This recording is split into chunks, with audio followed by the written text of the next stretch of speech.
T-84 เป็นรถถังหลักของยูเครนพัฒนามาจากรถถัง T-80 UD ของสหภาพโซเวียตสร้างขึ้นครั้งแรกในปี 1994 และเริ่มเข้าประจำการในกองทัพยูเครนตั้งแต่ปี 1999 ใช้ระบบเครื่องยนต์ดีเซล 1,900 แรงม้าความเร็วสูงสุดที่ 87 กิโลเมตรต่อชั่วโมงทำให้ T-84 เป็นหนึ่งในรถถังหลักที่มีความเร็วสูงสุดแบบหนึ่งของโลก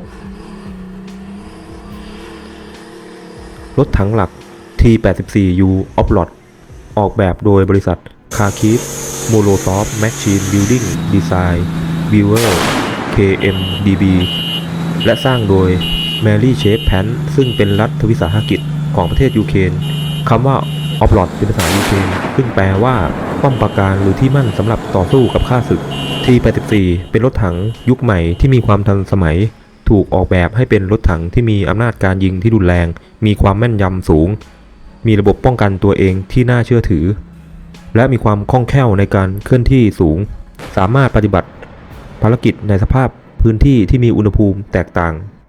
กันอย่างมากคือตั้งแต่-40 องศาเซลเซียสจนถึง55 องศาเซลเซียสหรือแม้กระทั่งปฏิบัติการในพื้นที่ที่อยู่สูงจากระดับน้ำทะเลถึง13 กิโลเมตรรถถังออฟลอต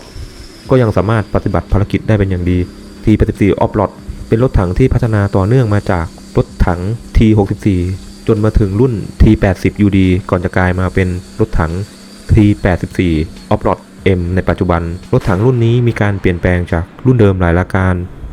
เช่นป้อมปืนรุ่นใหม่เครื่องยนต์ดีเซลขนาด 1,900 แรงม้า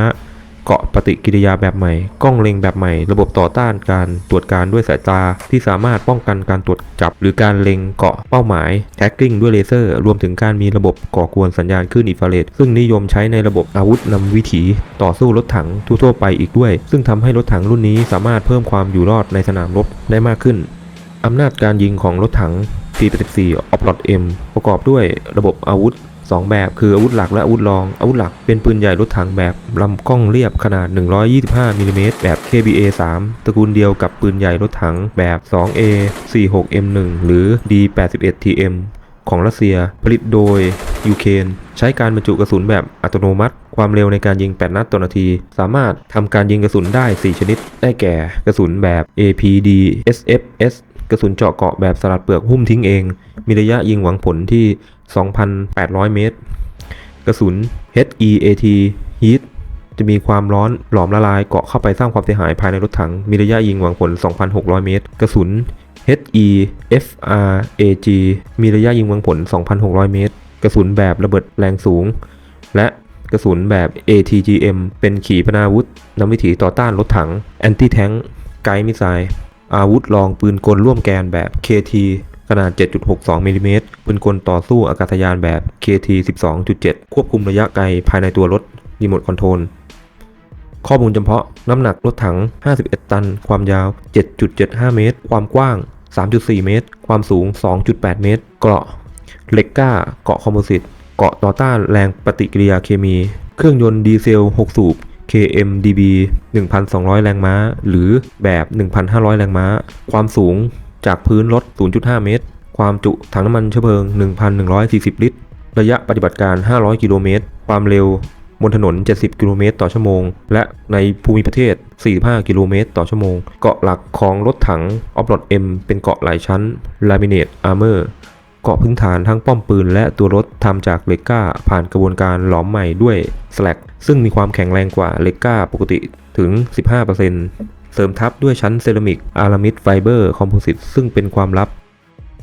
และยังมีการเสริมเกราะปฏิกิริยาแรงระเบิด Explosive Reactive Armor ระบบป้องกันอาวุธนิวเคลียร์ชีวเคมีแบบสร้างแรงดันสูงมีหน้าที่ป้องกันพลประจำรถและอุปกรณ์ต่างๆภายในรถจากผลของอาวุธนิวเคลียร์ฝุ่นกัมมันตรังสีสารพิษและอาวุธชีวภาพตัวป้องกันการแผ่รังสีถูกออกแบบใหม่ให้มีลักษณะเป็นแผ่นบุไลเนอร์ที่ติดเอาไว้ด้านในและยังสามารถทำหน้าที่ป้องกันการกระเทาะของเกราะจากภายนอกสปาลไลเนอร์ระบบมีหน้าที่ป้องกันพลประจำรถและอุปกรณ์ภายในรถจากการระเบิดของนิวเคลียร์การแพร่กระจายของรังสีเรเดียมสารพิษหรืออาวุธชีวะเช่นเดียวกับการตรวจหาและดับไฟในห้องปฏิบัติการของพลประจำรถและในห้องเครื่องยนต์ รถถังหลักแบบออฟโรดได้เคยผ่านการทดสอบมาอย่างหนักในหลายภูมิภาคเช่นตุรกีมาเลเซียกรีซจากการทดสอบได้แสดงให้เห็นว่ารถถังหลักออฟโรด Mนั้นสามารถปฏิบัติการได้เป็นอย่างดีไม่ว่าจะเป็นในภูมิภาคยุโรปเอเชียและในที่อื่นๆสามารถปฏิบัติการได้อย่างยอดเยี่ยมในทุกสภาพอากาศและในทุกสภาพภูมิประเทศการออกแบบของรถถังออฟโรด Mเน้นความอ่อนตัวที่สามารถปรับแต่งให้ได้ตรงกับความต้องการของลูกค้าเพื่อให้เข้ากับภารกิจที่แตกต่างกันออกไปความอ่อนตัวเพื่อการส่งออกเหล่านี้ได้แก่ระบบปรับอากาศระบบช่วยนำทางแบบก้าวหน้าของเยอรมนีปืนกลร่วมแกนปืนกลต่อสู้อากาศยานซึ่งผลิตในเบลเยียมชุดวิทยุที่ออกแบบโดยฝรั่งเศสและอิสราเอลรถถังถูกออกแบบโดยเน้นระบบเป็นแบบชุดสำเร็จรูปหรือโมดูล่าช่วยให้การสับเปลี่ยนชิ้นส่วนอุปกรณ์สามารถทำได้ทันทีและรวดเร็วเพื่อตอบสนองปรับเปลี่ยนไปตามภัยคุกคามที่พัฒนาแบบไม่หยุดยั้งเช่นอาวุธนำวิถีต่อสู้รถถังหรือแม้แต่การปรับแต่งให้ตรงกับความต้องการของแต่ละกองทัพก็สามารถทำได้โดยง่ายโดยคงไว้ซึ่งอำนาจการยิงเกราะป้องกันและความคล่องแคล่วในการเคลื่อนที่ปัจจุบันมีการพัฒนาปรับปรุงขีดความสามารถทางเทคนิคอยู่หลายรายการรวมถึงระบบปฏิบัติการในสนามรบที่ทำงานร่วมกับแผนที่ดิจิทัลทำให้ผู้บังคับรถมีความเข้าใจสถานการณ์ได้ดีขึ้นทำให้รถถังสามารถตอบสนองความต้องการทางยุทธวิธีได้อย่างรวดเร็วลดภาวะการทำงานของพลประจำรถรวมถึงความเสี่ยงในการยิงฝ่ายเดียวกัน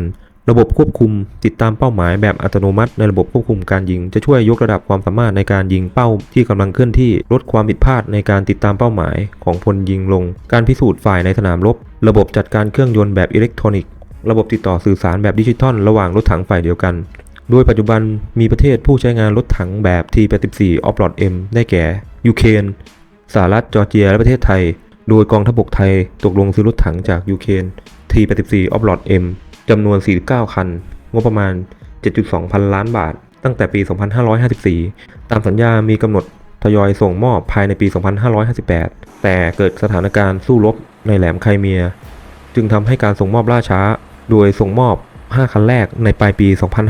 2556 จนมาส่งมอบจนครบถ้วนในเดือนกรกฎาคม